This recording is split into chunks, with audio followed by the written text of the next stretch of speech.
मी आत्ताच मतदान करून आलो आणि मला सांगायला अभिमान वाटतो, बरं वाटतं की सर्वसामान्य नागरिकाप्रमाणे रांगेत उभं राहून मतदान केल्यामुळे त्यांच्याशी गप्पाही मारता आल्या आणि हा जो समज राजकीय नेत्यांबद्दल असतो की ह्यांना जास्त सुविधा आहेत, मुळात अधिकृत सुविधा नाहीच आहेत की लोकप्रतिनिधी ज्येष्ठांची वेगळी रांग आहे आणि अजूनही आम्ही काही ज्येष्ठांच्या कॅटेगरीत आलो नाही, त्यामुळे नॉर्मल मतदानाबरोबर रांगेत उभं राहून मतदान करताना खूप आनंद झाला.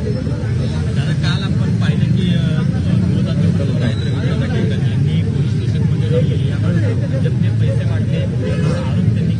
आरोप कोणी कोणावर काही करू शकतं.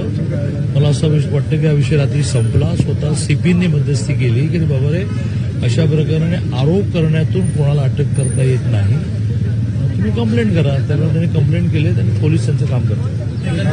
तालुकाध्यक्ष असलेले मला माहित नाही.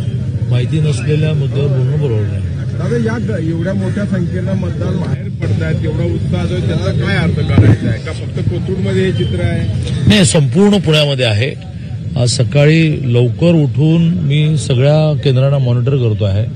साधारणतः 700 केंद्र आहेत आणि 2100 बूथ आहेत. सर्व दूर इतकाच उत्साह आहे आणि ज्याला इंग्लिशमध्ये बॉडी लँग्वेज आणि मराठीमध्ये देहबोली म्हणतात, ती जर आपल्याला वाचता येत असेल तर मतदान हे भारतीय जनता पार्टीच्या दिशेने, मोदींच्या दिशेने आहे. कारण लोक उत्साहाने थांबून आपल्या हातावरची शाही दाखवतात. हो दादा, मतदान केलं. त्यामुळे बॉडी लँग्वेज इज क्लिअर की खूप वनवे चाललेला आहे. पुण्याची जी लढत आहे ती एका बाजूला म्हणजे भाजपचा चेहरा विरुद्ध काँग्रेसचा करिश्मा अशा पद्धतीची लढत बोलली जाते. कारण कसब्याच्या निवडणुकीची फारशी उमेद त्याला आहे. लोकसभेमध्ये तुम्हाला काय वाटतं? नाही, बोललं काय जातं यावर काही नसतं.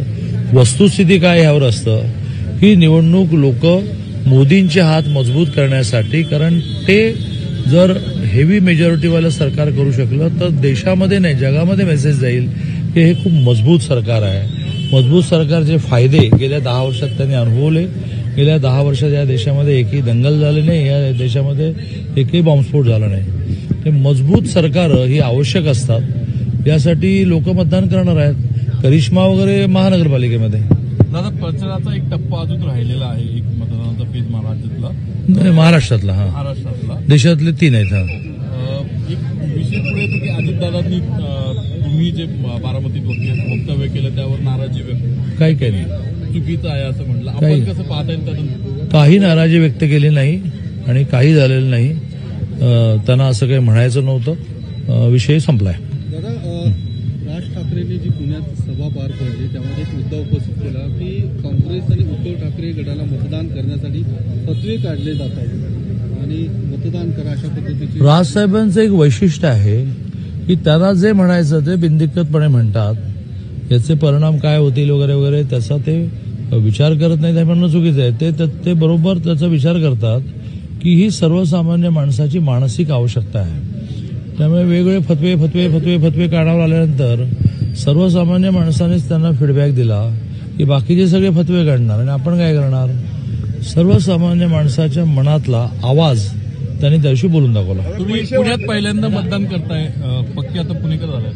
नाही, मी जिथे जातो तिथे. मी विद्यार्थी परिषदेमध्ये घर सोडलं होतं, ती आमच्याकडे परंपरा आहे. त्यामुळे माझ्याकडे आधी 1 जिल्हा, मग 3 जिल्हे, मग 1 राज्य, मग 3 राज्य, मग ऑल इंडिया. जिथे जाईल तिथल्या लोकांशी समरस होणं, खाण्यापिण्याच्या पद्धतीशी समरस होणं, तिथल्या कल्चरशी, संस्कृतीशी समरस होणं हा माझा स्वभाव आहे. आणि विशेषतः पुणे मला काही नवीन नाही. पुणे पदवीधरचा आमदार मी 2 टर्म होतो. पैसे वाटले जातात आरोप दोन्ही बाजूने होतात. काल भाजपने एक निवेदन आरोप करण्याचं स्वातंत्र्य देशामध्ये आहे. त्याची छानबीन, शहानिशा ही पोलिसांनी करायची असते.